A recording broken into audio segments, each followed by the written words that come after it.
Nós estamos aqui nesse livro Profecias do Fim do Mundo, que tem na nossa loja Sagrada Face, www.lojasagradaface.com.br. A quem gosta de dar presente aí, é bom dar. Se você, mas o pessoal não acredita então, mas você acredita. E aí você dá presente que evangelize. Porque um dia a pessoa vai precisar disso aqui, né? E aí vai estar na prateleira jogado lá no pó.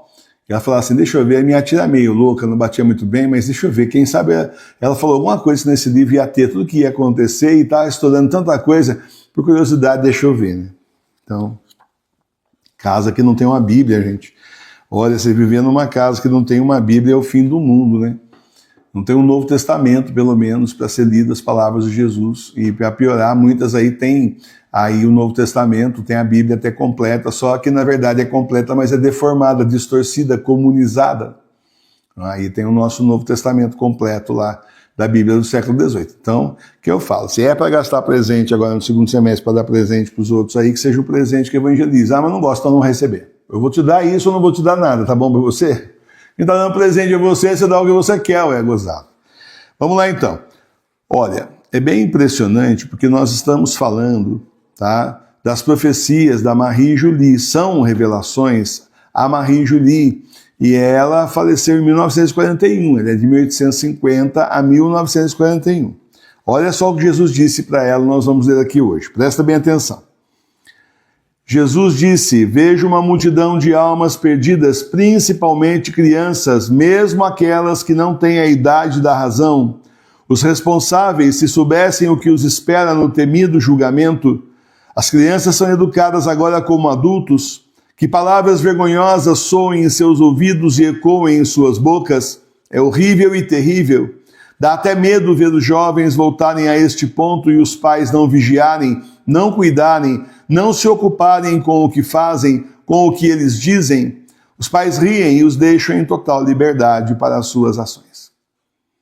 Isso aqui já estava acontecendo.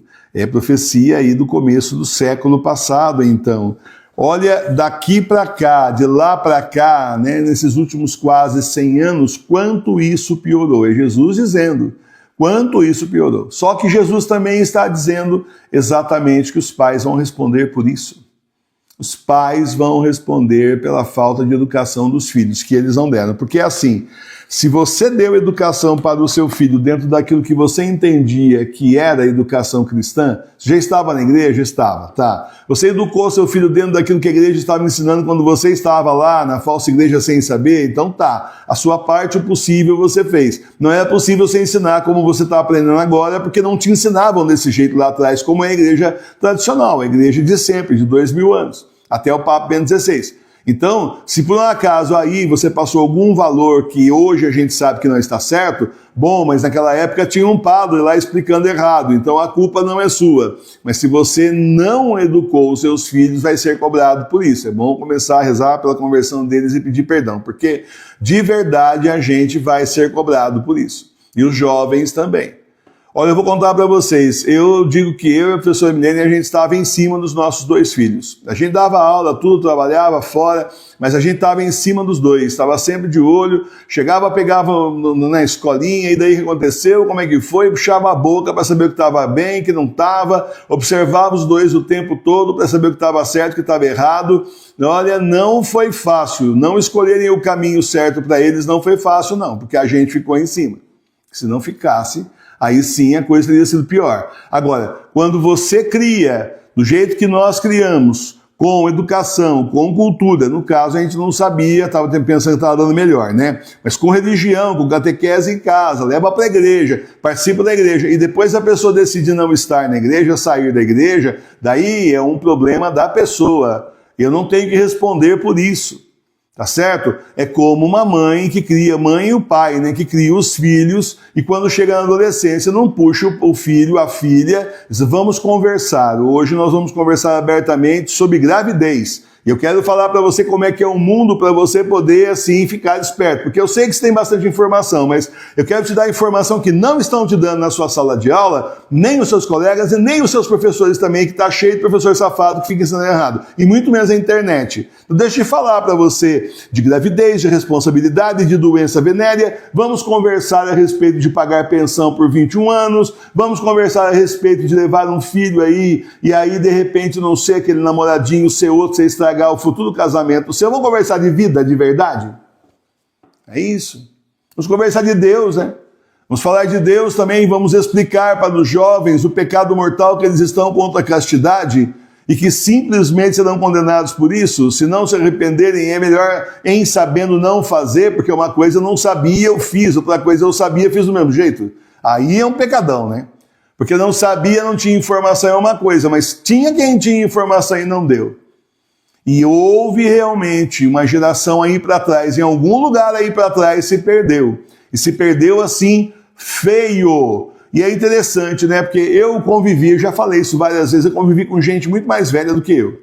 Bem mais velha, eu gostava de conversar com gente mais velha, eu não gostava de conversar com a molecada, porque é muito xarope, não tinha assunto, eu gostava de conversar, bater papo, e era muito criançada demais. Eu até teve um médico uma vez que falou que eu era mais velho que a minha idade, era mesmo, né? Eu falava que eu nasci adulto, né? Aí, então, eu conversava com gente assim, minha bisavós, tios avós, gente assim, bem mais velha, com 80 anos, com 90 já, e ouvia as histórias, aprendia com eles e tal. E aí eu me lembro que uma avó minha, ela falou que o namoro dela foi assim, ela na janela da casa, a casa era mais acima da rua, ela na janela da casa com a mãe dela do lado e o meu futuro avô embaixo, em pé na calçada, conversando com a mãe, vigiando. Isso aí que era o namoro. Quando noivou, permitiu que sentasse na sala com o pai e a mãe na sala. Então ninguém casou grávida, né? Só isso, gente. E com a família ali em cima. Com a família ali em cima. Mas houve uma ruptura em algum lugar. Porque essa geração aí que foi tão assim vigiada, como outras também eram, para não dar aquele vexame, né, ensinar para não emporcalhar o nome da família na sociedade e tal, essa geração aí, eles são os pais da turminha que vai ser a geração do James Dean, que é a turminha aí década de 40, 50. E é interessante porque as turminhas 40, 50, 60, que nascem em 40 e vai aí se casar com 60 anos, vai estar jovem aí de 50 para 60, essa turminha, olha que hoje está com 80 anos, aí tem um pessoal que é do apá virado. Então a ruptura é bem estranha e a gente pode ver então a mão infeliz da cultura em cima já naquelas séries que iam assistir no domingo, nos rádios. Tem isso também, mas os pais, teve pai que não teve força então para segurar, pai e mãe que não teve força para segurar. Aí começa a aparecer gravidez para cá, não que antes não existisse, mas era mais raro. Pessoa casando grávida, né, com o vestido branco, mas o barrigão, aquelas coisas todas. Então, meus irmãos e minhas irmãs, é isso. Em algum lugar houve uma ruptura aí que simplesmente cortou o contínuo da sociedade que estava vindo na moralidade cristã, e o Senhor já está acusando isso daqui, olha, lá no começo do século passado. Não tem a data exata dessa revelação, mas já está acontecendo lá atrás. Criança falando palavrão, falando um monte de besteira, escutando, portanto reproduzindo. Jovens que os pais não só não educaram quando era criança, como não vigiam, também não ensinam o certo e o errado. E o resultado é essa baderna que nós estamos vendo aí. Hoje em dia as pessoas, quando muito, vão morar junto. Aí pecado contra a castidade, né? Ah, tá, então eu vou para o motel, tá pecando contra a castidade. Ah, eu vou morar junto, tá pecando sem casar, na igreja, tá pecando contra a castidade. Ah, então eu vou morar na minha casa e ela na dela, então, estão pecando contra a castidade também. Estão tendo relação, é claro que estão. Certo? Porque antigamente namoro era para conhecer a pessoa, não o corpo da pessoa. Isso aí era na lua de mel. Não era o corpo da pessoa que era para conhecer. E tudo ficou pior. Essa liberalidade sexual que eles colocaram ficou assim uma coisa assim bem realmente muito, muito, muito pior. E dá-lhe cultura na cabeça dessa moçada e os pais, em vez de segurar, estavam ouvindo rádio junto, né? Então, meus irmãos e minhas irmãs, é isso. Olha, quanto a nós, né, a gente já fez o que era possível lá atrás. Eu imagino que cada um de vocês que é pai, que é mãe, que é avó aí, talvez se sinta um pouco culpado porque hoje sabe um monte de coisa, mas antes você não sabia, você não sabia, você não sabia. Ou é aqui que a gente vai fazer, né? A gente não sabia, perdão, Senhor, porque a gente não sabia. Tentamos fazer o melhor, aqueles que tentaram, nós tentamos. Se não deu certo, a culpa não é nossa, não seremos cobrados por isso. Agora, a partir de agora, a conversa é outra, a gente precisa ensinar os outros, dar conselhos. E olha, seu filho aí está em pecado contra a castidade, como assim? Né? A gente tenta dar conselho. Não quer ouvir, não ouviu, mas teve uma voz que falou. Aí você está limpo, isento de culpa, porque você não se absteve, não se ausentou, simplesmente não se omitiu. Você não vai responder diante do Senhor por omissão. Você viu que eles estavam pecando, você, em vez de falar, você ficou bem quietinha, certo? E ainda deu risada e foi embora para não arrumar inimigos. E aí o problema é que você saiu bem com eles, mas muito mal comigo, né? Certo? Então é isso, meus irmãos. É lamentável aí, ó, coisa que já está acontecendo, e que está acontecendo em larga escala. Isso aqui ficou bem para trás, é que eu falo. É fácil saber que as profecias, elas são verdadeiras, porque tem coisas que já aconteceu, tem coisas que já está acontecendo. Então aquelas que não aconteceram ainda, com certeza vão acontecer. Louvado seja o nosso Senhor Jesus Cristo, para sempre seja louvado. E eu tenho minha consciência tranquila, eu eduquei meus filhos como era para ser, até onde eu pude, até da forma como eu pude. Eu, infelizmente, também estava na falsa igreja, achando que estava fazendo sucesso, né? Achando que realmente uma igreja mais morna, uma igreja assim mais soft, light, uma igreja que a gente acreditava que os padres estavam falando certo, ensinando direito, enfim, né? Eu estava lá, a professora Milene também estava lá, e a gente não percebeu, eu achava uma diferença, que antigamente a igreja era mais assim, mais bom, né? Deu uma mudada, não sei o quê. A gente acaba assim relevando algumas coisas e confiando na figura do padre, como líder religioso, como uma pessoa escolhida por Jesus, sem saber que eles estavam todos se comunizando, se excomungando e iam dar o golpe no Papa Bento XVI. Uns iam dar e outros iam ficar bem quietinhos. Tá bom demais, agora a gente pode fazer o que a gente quer. Essas coisas assim. Então a gente não sabia desses meandros de forma nenhuma. Eu sentia assim uma força tão grande, um chamado tão grande do Senhor, casado que eu era com filhos para servir a igreja. Imagina, eu olhava para aqueles padres e falava assim, eu tenho um chamado desse tamanho aqui, nem é nada perto deles, porque olha só, eles serviram a igreja, nem casaram, não casaram, estão dedicando a vida inteira a Deus. Então, maior erro do que esse, impossível, porque a grande maioria, se eu não posso dizer até todos que eu conheci, porque eu estou falando dos que eu conheci, simplesmente estavam devotando a vida a si mesmos. E nunca a Deus, nem muito menos a igreja.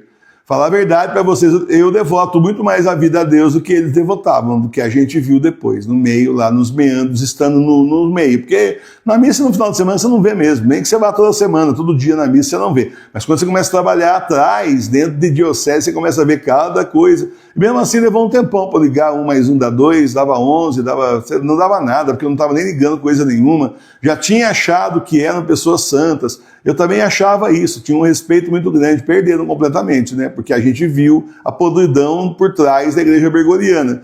O Senhor mostrou, né? Foi Jesus que mostrou. Eu já falei que eu fiquei até doente, que eu não aceitava. Mas de qualquer forma que eu achava que era impossível que não estava acontecendo aquela coisa da minha cabeça. O Senhor não apareceu na minha frente falando, foi mostrando, eu achava que aquilo era da minha cabeça. E não era. Infelizmente é assim, quando a gente lê certas notícias por aí, a gente fala, eu achava que estava ruim, mas é bem pior do que eu imaginava. É bem pior do que a gente imagina. É muitas vezes pior. Mas bom mesmo é na Igreja do Senhor, que ele criou aqui a Paróquia Sagrada Face de Tours, chamando os leigos de fé, somos nós, verdadeiros remanescentes da Santa Igreja. Estamos aqui para levar a Santa Igreja do Senhor até o final desses tempos, que são os últimos, são os tempos do Apocalipse. Louvado seja o nosso Senhor Jesus Cristo. Para sempre seja louvado. Vai falar o quê?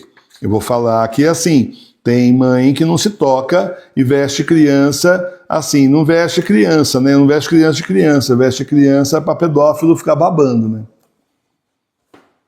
Só isso. Eu não entendo mentalidade de pedófilo, para falar a verdade para você. Quando vejo uma criança vestida de mulher, eu falo, meu Deus, o que é isso? Deixa a criança ser criança, tem aquele vestidinho bonitinho, com as roupinhas bonitinhas de criança, né? E quando eu vejo mãe vestindo a menina como se fosse símbolo sexual, eu falo, nossa, não tem nada a ver.